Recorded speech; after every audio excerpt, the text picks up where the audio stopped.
शंकर भगवान की। आए कथा की तरफ। आज जिस समय राजा उत्तानपाद के सब कुछ है, लेकिन एक संतान नहीं है। सुखदेव भगवान राजा परीक्षित को 88,000 ऋषियों के बीच में बैठे हुए हैं। भागीरथी गंगा के किनारे और राजा परीक्षित को कथा सुनाने लगे। राजन, सब तरह से राजा सर्वज्ञ है, लेकिन एक संतान नहीं है। आज जिस समय एक संतान नहीं हुई, तभी रानी सुनीति ने दोनों हाथ जोड़ा और कहने लगी, स्वामी मेरे कोई संतान नहीं और मैं कितनी अभागिन हूं जो तुम्हें कोई संतान ना दे सकी। जिधर मैं निकलती हूँ तो मुझे सब बाज कहकर घुराते हैं और तुम्हें निवल कहते हैं। आज उसी समय रानी रोने लगी और कहने लगी, सुनो स्वामी कि इतने दिन ना संतान हुई और दुनिया सब हंसी उड़ाती है।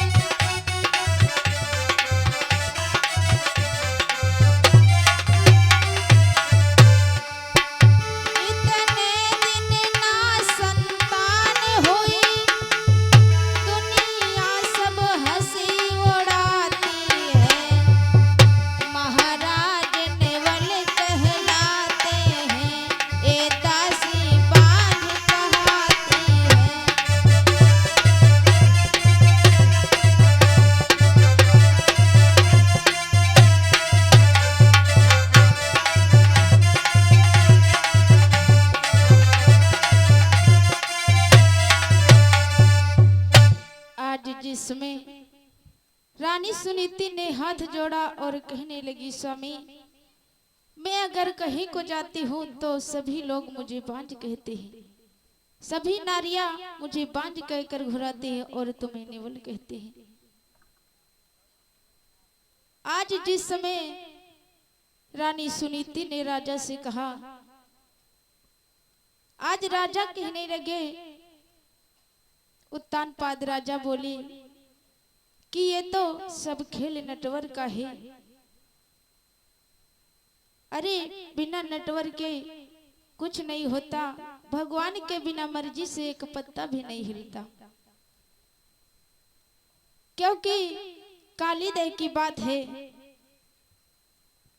जिस समय नागदेव से भगवान कन्हैया कहने लगी कि तुम रमणा द्वीप चले जाओ, तभी काली कहने लगा कि मैं वहां जाऊंगा तो मुझे गरुड़ खा जाएगा। तभी भगवान कन्हैया ने अपने पांव का चिन्ह उसके फन पर बना दिया और कहने लगे, अब जाओ तुम्हें गरुड़ नहीं खाएगा। आज उत्तानपाद कहने लगे कि गरुड़ और सर्प का मेल भगवान ने करवा दिया, ये तो सब उन्हीं का खेल है। जिनकी माया से आज फूलों से ब्रह्मा को प्रगटाया और 5 तंतों को दर्शाया है, आज उनकी मर्जी के बिना कुछ नहीं होता। तभी सुनीति कहने लगी, स्वामी तब सुनीति कहने लगी, सुनिए प्राणे धारे है हम लोगों के लिए कर्म क्षेत्र संसार। आज सुनीति कहने लगी कि हम सबके लिए कर्म का, जैसे कर्म करोगे वैसा ही पाओगे। आज जिस समय रानी सुनीति कहने लगी कि स्वामी अगर मैं तुम्हें संतान ना दे सकी तो तुम दूसरा विवाह कर लो। जिस समय राजा ने दूसरे विवाह का बात सुना, उसी समय आज राजा कहने लगे मैं दूसरा विवाह नहीं करूंगा, और मुझे संतान नहीं चाहिए, तुम अपना तन क्यों जला रही हो चिंता करके। लेकिन रानी सुनीति ने बार बार कहा। तभी राजा कहने लगे, सुनो,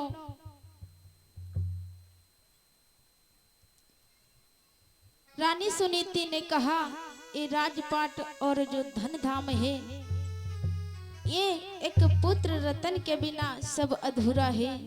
और अगर एक बेटा हो जाए तो ये सब कुछ अच्छा हो जाएगा। आज इस घर में, इस आंगन में कोई खेलने के लिए नहीं है, इसलिए तुम दूसरा विवाह कर लो। अगर मैं तुम्हें संतान ना दे सकी तो तुम दूसरा विवाह कर लो।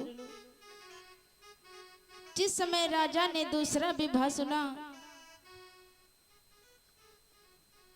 ब्याह दूसरा का वचन सुन न सके नरपाल, शोक मोह संचोक से कहा हृदय का हाल।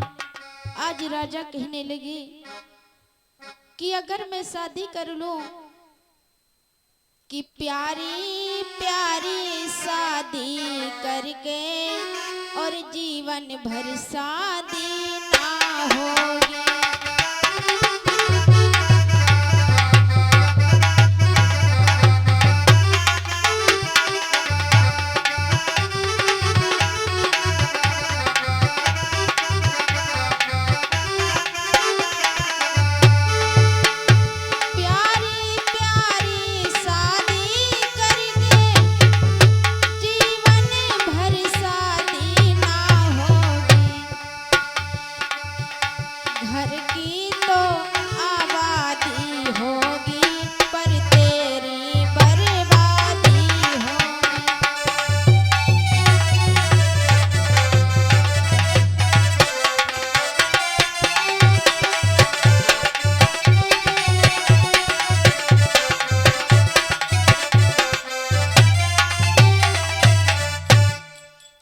जिस समय राजा उत्तानपाद कहने लगे कि अगर मैं शादी कर लूं तो घर की तो आबादी होगी, लेकिन तुम्हारी बर्बादी हो जाएगी। और मौत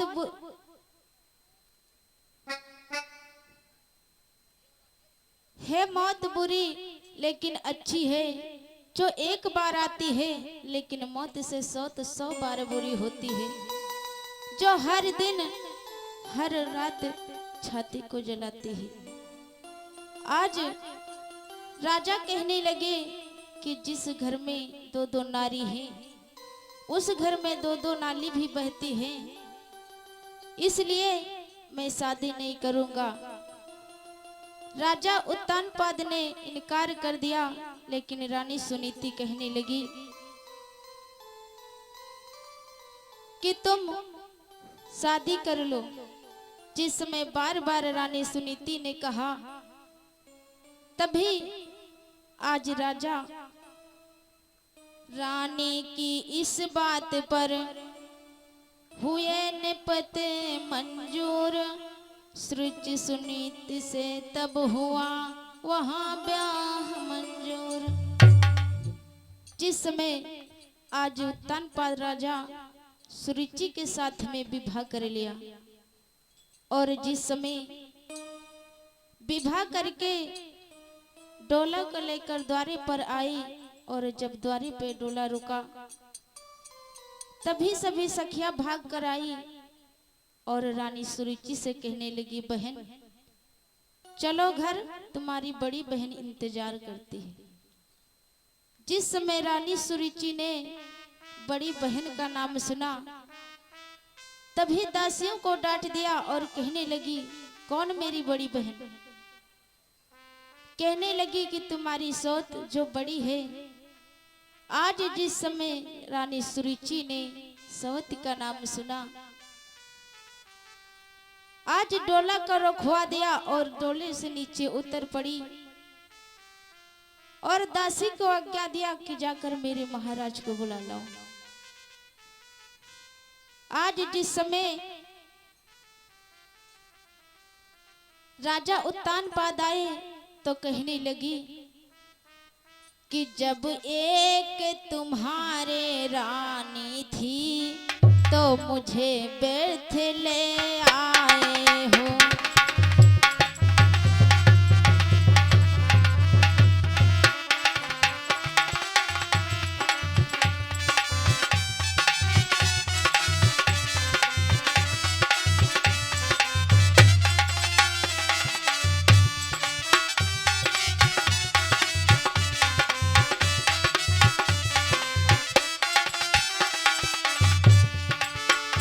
जब एक तुम्हारे रानी थी तो मुझे व्यर्थ ले आए हो। यह भोग के लिए काफी थी, मुझे भाड़ झोंक बेलाए हो।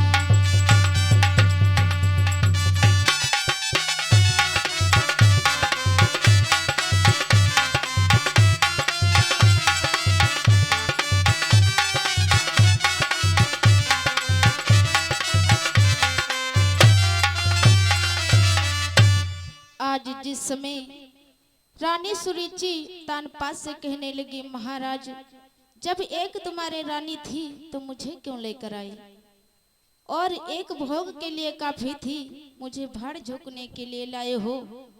इसलिए या तो इतना काम करो, इसको इस घर में ना रहने दो, या मेरा तीहर में मेरा डोला भेज दो। आज उसी समय रानी सुरुचि ने इतना कहकर डोले में बैठ गई। उसी समय आज रानी सुनीति को पता चला। रानी सुनीति वहां आई और दोनों हाथ जोड़ा कहने लगी, बहन तुम न जाओ, और तुम जो कहोगी मैं हर काम करने के लिए तैयार हूँ। अगर तुम चाहती कि मैं इस घर में न रहूं तो मैं इस घर को छोड़कर चली जाऊंगी, लेकिन तुम इस घर से न जाओ। आज उसी समय कहने लगी कि मैं तुम्हारा सारा काम करूंगी, गोबर उठाऊंगी, खाना बनाऊंगी और टहल भी करूंगी, और समय पाकर भी तुम्हारा बेटा खिलाऊंगी, और अगर तुमसे हो सकेगा तो मुझे एक रोटी दिए जाना, और मुझे कुछ नहीं चाहिए। लेकिन रानी सुरुचि ने कुछ नहीं सुना और राजा से कहने लगी कि इसे यहाँ से निकाल दो। आज उसी समय राजा भी कुछ ना कह सके। खड़े खड़े राजा आज देखते रहे लेकिन कुछ ना कह सके।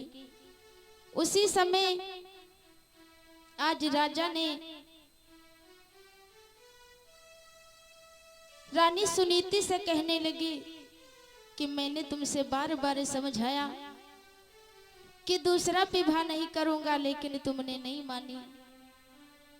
अब हम क्या करें? आज उसी समय रानी सुरुचि कहने लगी, तब बोली अति क्रोध से रुचि दबा कर दांत, दो शादी के विषय में है नियम का ज्ञात। आज रानी सुरुचि ने दांत दबाकर कहने लगी कि तुम्हारा काम ये है, खेतों पर जाओ और खेतों पर काग चिड़िया को उड़ाना। आज उसी समय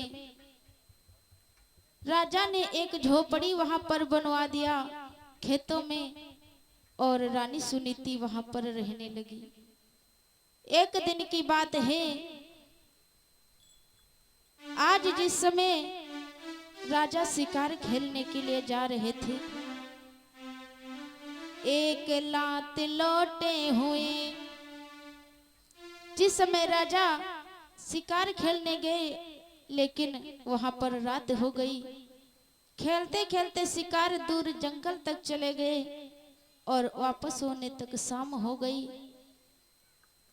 जिस समय रात हो गई, राजा वापस आए तो देखा रानी सुरुचि के दरवाजे बंद हैं। आज जिस समय दरवाजा बंद देखा, आवाज भी लगाई लेकिन कोई नहीं सुना। उसी समय आज राजा रानी सुनीति का ध्यान किया कि हो कर निराश उन महलों से और रानी सुनीति के पास गए।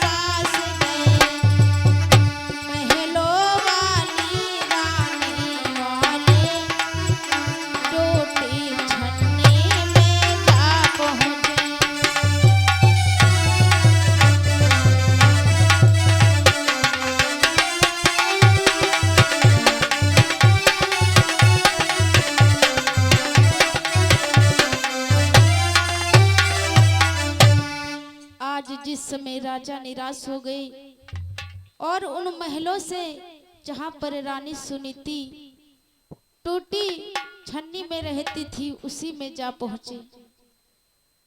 जिस समय रानी सुनीति ने देखा कि मेरे पिया आए हैं, आज रानी सुनीति खुश हो गई और जाकर चरण छुआ और एक कुश की चटाई पड़ी हुई थी उस पर बिठा लिया।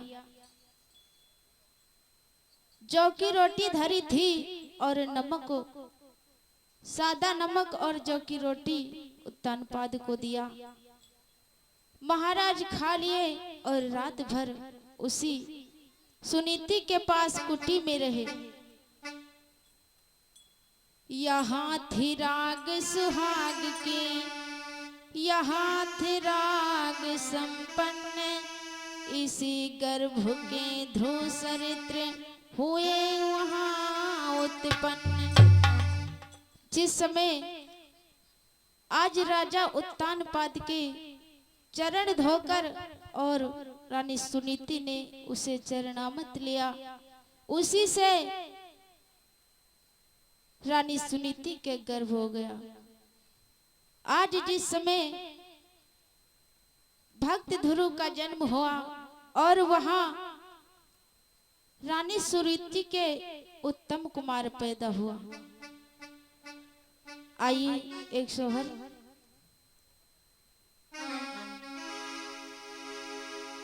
सोआली मोरी कहवा कन्हैया लीनो जन्म, सोआली मोरी कहवा कन्हैया लीनो जन्म, कहन भय सोहिरा अली मोरी।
प्रेम से बोलिए वृंदावन बिहारी लाल की, सच्चिदानंद भगवान की। अब तो दोनों घर में बेटे जन्मे हैं और दोनों घर में खुशहाली छा गई, लेकिन अंतर इतना था कि रानी सुरुचि के यहाँ 56 प्रकार का व्यंजन बना हुआ था, लेकिन रानी सुनीति के यहाँ केवल जौ की रोटी और नमक था। रानी सुरुचि के यहाँ 10-10 दासियां हैं और रानी सुनीति के यहाँ कोई भी नहीं है। आज इतने में एक दिन की बात है, जब भक्त ध्रुव और उत्तम जब बड़े हुए तो एक दिन खेलते खेलते राजा के दरबार में पहुंचे, जहां उत्तानपाद बैठे हैं। आज जिस समय उत्तानपाद राजा ने अपने बेटों को देखा तो भक्त ध्रुव को गोद में बिठा लिया और उत्तम की अंगुली को पकड़ लिया। जिस समय एक रोज दोनों कुमार थे नरेश के पास, ध्रुव थे निप के गोद में, उत्तम खड़ा था पास।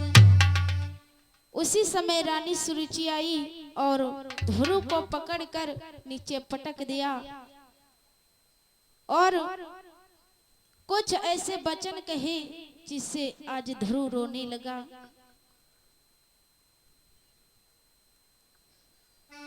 कहने लगा, ध्रुव से कहने लगी कि अरे मूर्ख, तुम्हें अकल नहीं है, तुम राजा की गोद में बैठे हो, तुम्हारी औकात ही क्या है गोद में बैठने की। और राजा से कहने लगी, राजा इस सिर पर गधे को क्यों बैठाया है कि बोली गोली सी बुरी कर जाती है घाव, इस गोली के सामने होता नहीं बचाओ। जो बोली है वो गोली से भी बुरी होती है। आज उस समय जो कोमल सुध हृदय वाला, यह चोट हृदय पर सह न सका।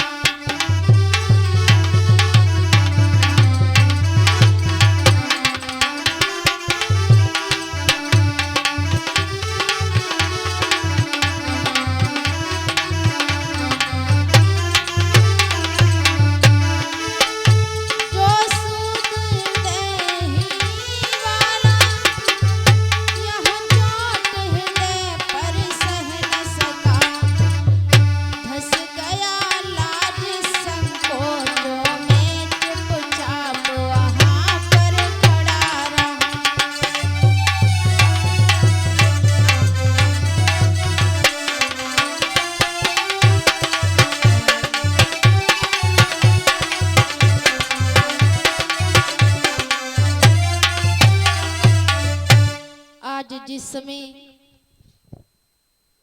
सब बातें सुनता गया और चुपचाप खड़ा रहा, लेकिन जिस समय अपनी मैया को अपमानित देखकर और अपने को जिस समय ध्रुव वहां से आया और अब तो कहने लगा कि मुझे निराकार की गोद में जाना चाहिए, विचार करने लगा और आकर द्वारे पे रोने लगा।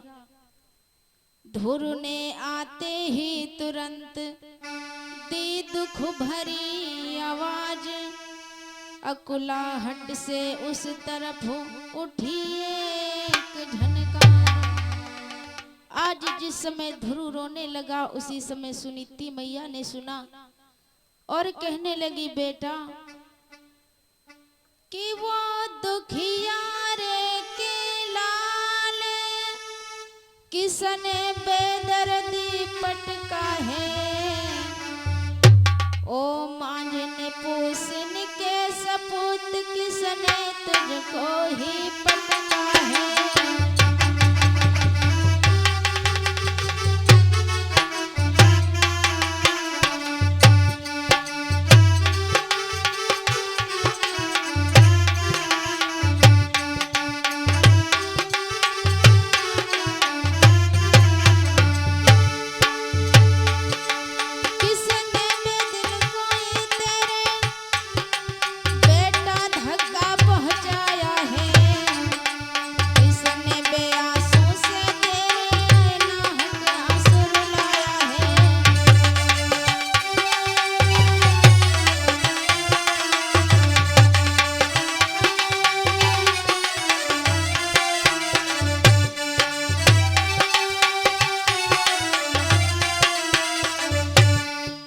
आज जिस समय कहने लगी, जब भक्त ध्रुव से मैया बोली कि बेटा मुझे बताओ किसने तुम्हें मारा, किसने तुम्हें भला बुरा कहा। आज उसी समय भक्त ध्रुव कहने लगा मैया मैं और उत्तम जब खेलते खेलते राजा के पास पहुंचे तो पिताजी ने मुझे गोद में बिठा लिया। उसी समय मौसी ने देखा और मुझे पिताजी की गोद से नीचे पटक दिया। और मैया तुम्हें भी भला बुरा कहा है और मुझे भी। मैया मुझे बताओ कि मेरे पिता कहाँ हैं। मौसी ने कहा है कि तुम्हारे पिता यहाँ नहीं है, तुम्हारे पिता ऊपर है। उसी समय रानी सुनीति कहने लगी कि सच ही तो कहा है, अरे तुम्हारे पिता तो कड़ कड़ में बसते हैं, तुझ में है और मुझ में है, हर जगह व्यापक हैं, तुम जहां भी बुलाओगे वहां पर आएंगे। वो तुम्हारे पिता होते तभी तो तुम्हें गोदी में बिठाते, वो तुम्हारे पिता नहीं है। आज जिस समय ध्रुव ने सुना और सुनीति कहने लगी बेटा अरे हम दोनों तो बड़े अभागे हैं, सुनो हमारी और उनकी औकात ही क्या है। वो एक राजा का बेटा है और तुम एक मजूरनी के बेटे हो। तुम्हारे पास कुछ नहीं है, उनके पास बहुत कुछ है। आज उसी समय भक्त ध्रुव कहने लगा मैया कि मुझे अपने पिता के पास जाना है, मुझे उस पिता का नाम बताओ, कहाँ मिलेंगे। आज उसी समय ध्रुव कहने लगा, ध्रुव बोला इस बात पर क्या मतलब है माए, प्रभु के मिलने का पता कोई एक उपाय। आज ध्रुव कहने लगा मैया प्रभु से मिलने का कोई उपाय बताओ। तो माता बोली ग्रंथों ने तो कितने मार्ग बतलाए हैं।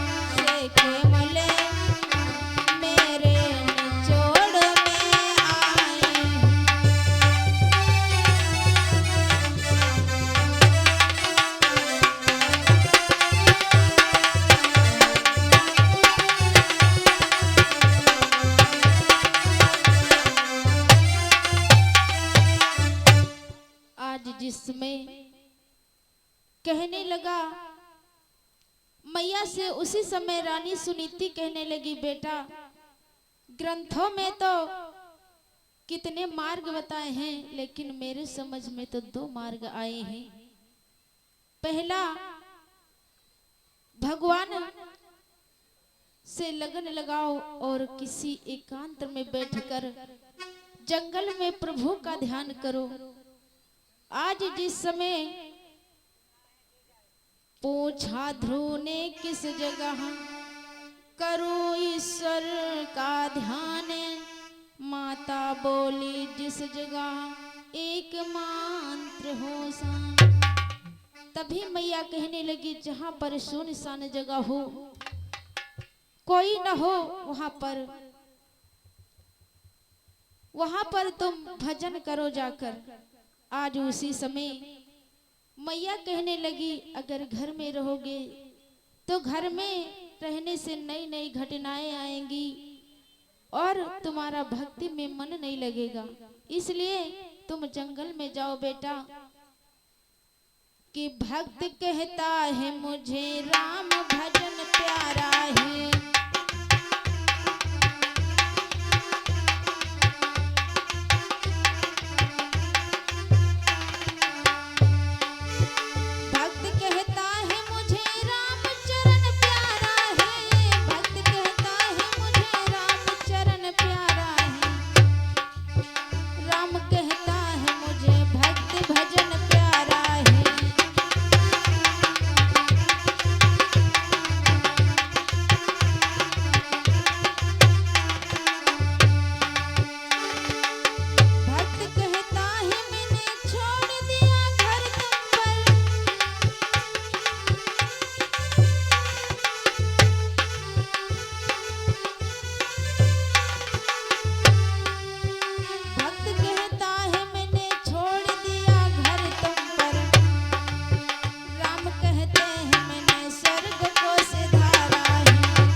जिस समय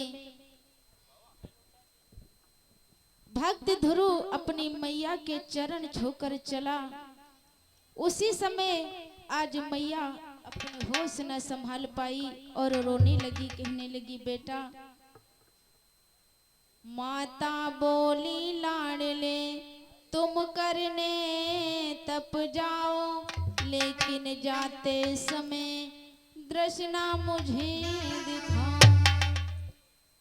तुम जाते हो और तुम जानते हो बेटा कि तुम्हारे बिना मैं कैसे जीऊंगी। तुम ही एक सिर्फ हमारे थे और हम तुम्हारे थे, तुम्हारे बिना मेरा यहाँ कोई नहीं है। आइए एक भजन फिर गुरुजी के द्वारा पावन चर्चा श्रवण करें। जिन जिन भक्तों ने लगन लगाई, देखो भक्त ध्रुव 5 वर्ष की आयु में भगवान को पा लिया, उसे भगवान जरूर मिले।